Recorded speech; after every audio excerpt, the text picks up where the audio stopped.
ಶಾಸಕರನ್ನ ಎಂಪಿಗಳನ್ನ ಮಾಜಿ ಎಂಎಲ್ಎ ಎಂಪಿಗಳನ್ನ ಸಭೆ ಕರೆದಿದ್ದಾರೆ.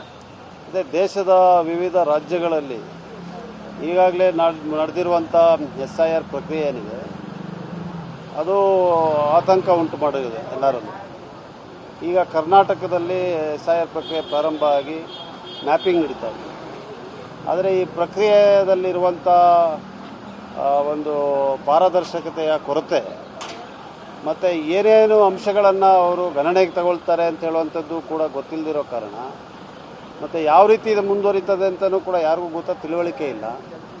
ಹೆಚ್ಚಿನ ಸಂಖ್ಯೆಯ ಮತದಾರರನ್ನು ಮತದಾರ ಪಟ್ಟಿಯಿಂದ ಕೈ ಬಿಟ್ಟಿರುವಂಥದ್ದು ನಾವು ವೆಸ್ಟ್ ಬೆಂಗಾಲದಲ್ಲಿ ಕೇರಳದಲ್ಲಿ ಗಮನಿಸಿರೋದ್ರಿಂದ ಇದರ ಬಗ್ಗೆ ರಾಜಕೀಯವಾಗಿ ಮತ್ತು ಕಾನೂನಾತ್ಮಕವಾಗಿ ಸೂಕ್ತವಾದಂಥ ನಿರ್ಧಾರಗಳನ್ನು ತಗೊಂಡು ನಾವು ಕೂಡ ಕ್ರಿಯಾಶೀಲರಾಗಿ ಕೆಲಸ ಮಾಡಬೇಕು ಅಂತ ಹೇಳೋ ದೃಷ್ಟಿಯಿಂದ ನಾಡಿದ್ದು ಸಭೆಯನ್ನು ಮಾನ್ಯ ಮುಖ್ಯಮಂತ್ರಿಗಳು, ಉಪಮುಖ್ಯಮಂತ್ರಿಗಳು, ನಮ್ಮ ಆಲ್ ಇಂಡಿಯಾ ಕಾಂಗ್ರೆಸ್ ಪ್ರಧಾನ ಕಾರ್ಯದರ್ಶಿಗಳು ಎಲ್ಲರೂ ಕೂಡ ಕರೆದಿದ್ದಾರೆ.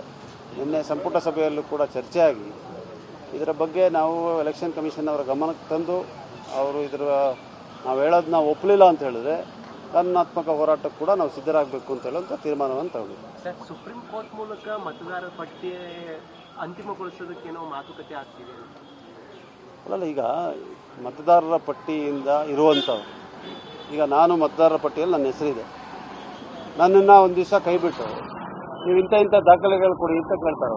ನನ್ನ ಹೆಸರು ಪೊನ್ನಣ್ಣ ಅಂತಿದೆ, ಅದರಲ್ಲಿ ಸ್ಪೆಲ್ಲಿಂಗ್ ಮಿಸ್ಟೇಕ್ ಇರ್ತದೆ, ಅದು ತಂದೆ ಹೆಸರಲ್ಲಿ ಇರ್ತದೆ. ನಾನು ಈಗ 25 ವರ್ಷಗಳಿಂದ ಮತದಾರನಾಗಿ ಚುನಾವಣೆಗಳಲ್ಲಿ 6 ಚುನಾವಣೆ 8 ಚುನಾವಣೆಯಲ್ಲಿ ಮತದಾನ ಮಾಡಿದ್ದೆ.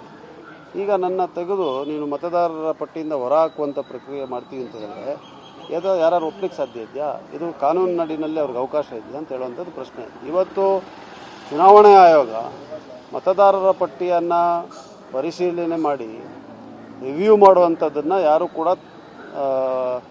ಅದರ ಮಧ್ಯೆ ಬರ್ತಾ ಇಲ್ಲ. ಆದರೆ ಅವರು ಮಾಡ್ತಾ ಇರುವಂಥ ಪ್ರಕ್ರಿಯೆಗಳೇನಿದೆ ಅದನ್ನು ನಾವು ತಿರಸ್ಕಾರ ಮಾಡ್ತಾಯಿದ್ವಿ. ಇವತ್ತು ವೆಸ್ಟ್ ಬೆಂಗಾಲ್ನಲ್ಲಾಗಿರುವಂಥ ಪರಿಸ್ಥಿತಿ, ಕೇರಳದಲ್ಲಾಗಿರುವಂಥ ಲಕ್ಷಾಂತರ ಮತದಾರರುಗಳನ್ನು ಕೈಬಿಟ್ಟಿರುವಂಥ ಪರಿಸ್ಥಿತಿ ಕರ್ನಾಟಕದಲ್ಲಿ ನಿರ್ಮಾಣ ಆಗಬಾರ್ದು ಅಂತ ಹೇಳುವಂಥ ಉದ್ದೇಶದಿಂದ ಇದನ್ನು ನಾವು ಮಾಡ್ತಾಯಿದ್ವಿ. ಆದರೆ ಎಲೆಕ್ಷನ್ ಕಮಿಷನ್ ಅವರು ಎಚ್ಚೆತ್ತುಕೊಂಡು ಇದಕ್ಕೆ ಕ್ರಮ ಜರುಗಿಸಿದರೆ ಸೂಕ್ತ. ಪರಿಷ್ಕರಣೆ ಅಂಥೇಳಿ ಹೊಸ ಮತದಾರರ ಪಟ್ಟಿಯನ್ನು ರಚನೆ ಮಾಡಲಿಕ್ಕೆ ಹೊರಟಿದ್ದಾರೆ. ಅದಕ್ಕೆ ಅವಕಾಶ ಇಲ್ಲ ಕಾನೂನು. ಎಲೆಕ್ಟ್ರಲ್ ರೂಲ್ಸ್ ಪ್ರಕಾರ you can revise, but you cannot do a de novo electoral roll. ಈಗ ಅವ್ರು ಮಾಡ್ತಾ ಇರೋದು ಅದೇ.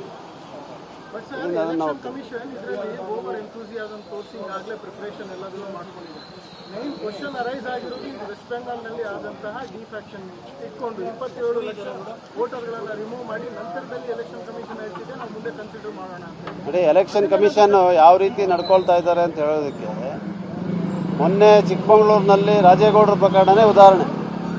ಆ ಸಂದರ್ಭದಲ್ಲಿ ಎಲೆಕ್ಷನ್ ಕಮಿಷನರ್ ಅವ್ರ ಗಮನಕ್ಕೆ ನಾವು ತಂದ್ವಿ. ನಿಮ್ಮ ಅಬ್ಸರ್ವರೇ ಬಂದು ಇದರಲ್ಲಿ ಭಾಳ ದೊಡ್ಡ ಒಂದು ಷಡ್ಯಂತ್ರ ನಡೆದಿದೆ, ಇದು ಕ್ರಿಮಿನಲ್ ಆ್ಯಕ್ಟಿವಿಟಿ ನಡೆದಿದೆ, ಫೋರ್ಜರಿ ಆಗಿದೆ ಅಂತೇಳಿ ಅಬ್ಸರ್ವರ್ ಕೊಟ್ಟಿದ್ದಾರೆ ವರದಿ. ನೀವು ದಯವಿಟ್ಟು ಈ ಫಲಿತಾಂಶವನ್ನು ಪ್ರಕಟಿಸಬೇಡಿ, ನ್ಯಾಯಾಲಯಕ್ಕೆ ಗಮನಕ್ಕೆ ತಂದು ನ್ಯಾಯಾಲಯ ಏನು ತೀರ್ಮಾನ ಕೊಡ್ತದೆ ಅದನ್ನು ಪಾಲಿಸಿ ನಂತರ ಪ್ರಕಟಿಸಬೇಕಾ ಬೇಡವಾ ಅಂತ ಹೇಳೋ ನಿರ್ಣಯವನ್ನು ತೀರ್ಮಾನ ತಗೊಳ್ಳಿ ಅಂತ ನಾವು ಗೋಗರದು ಅವರಲ್ಲಿ ಮನವಿ ಮಾಡಿದ್ರು ಕೂಡ ಅವತ್ತು ರಾತ್ರಿಯೇ ರಾಜೇಗೌಡರ ಚುನಾವಣೆ ಫಲಿತಾಂಶವನ್ನು ಘೋಷಣೆ ಮಾಡಿ election commission is not A neutral body anymore ಅನ್ನೋದನ್ನು ಸ್ಪಷ್ಟಪಡಿಸಿದ್ದಾರೆ.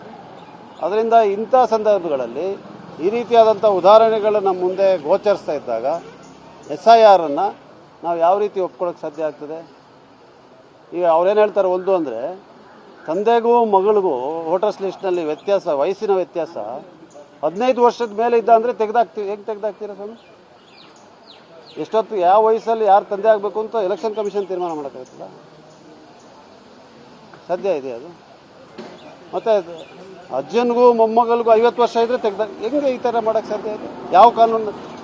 Any body, whether it is a constitutional body, ಸಂವಿಧಾನಿಕವಾದಂಥ ಸಂಸ್ಥೆ ಇರ್ಬೋದು, ಕಾನೂನಲ್ಲಿ ಸೃಷ್ಟಿಯಾಗಿರುವಂಥ ಸಂಸ್ಥೆ ಇರ್ಬೋದು, ಕಾನೂನಿನ ಅಡಿಯಲ್ಲೇ ಕೆಲಸ ಮಾಡಬೇಕೇ ಹೊರತು ಅವರೇ ಸ್ವಂತ ಶಕ್ತಿ ಸ್ವ ಇಚ್ಛೆಯಿಂದ ಕಾರ್ಯನಿರ್ವಹಿಸಲಿಕ್ಕೆ ಸಾಧ್ಯ ಇಲ್ಲ. ಇವತ್ತು ಎಲೆಕ್ಷನ್ ಕಮಿಷನರ್ ಅವರು ಅವ್ರದೇ ಸ್ವಂತ ತೀರ್ಮಾನಗಳನ್ನು ತಗೊಂಡು ಕಾನೂನಿನಲ್ಲಿ ಯಾವುದೇ ಅವಕಾಶ ಇಲ್ಲದಿರುವಂಥ ಕ್ರಮಕ್ಕೆ ಮುಂದಾಗಿದೆ.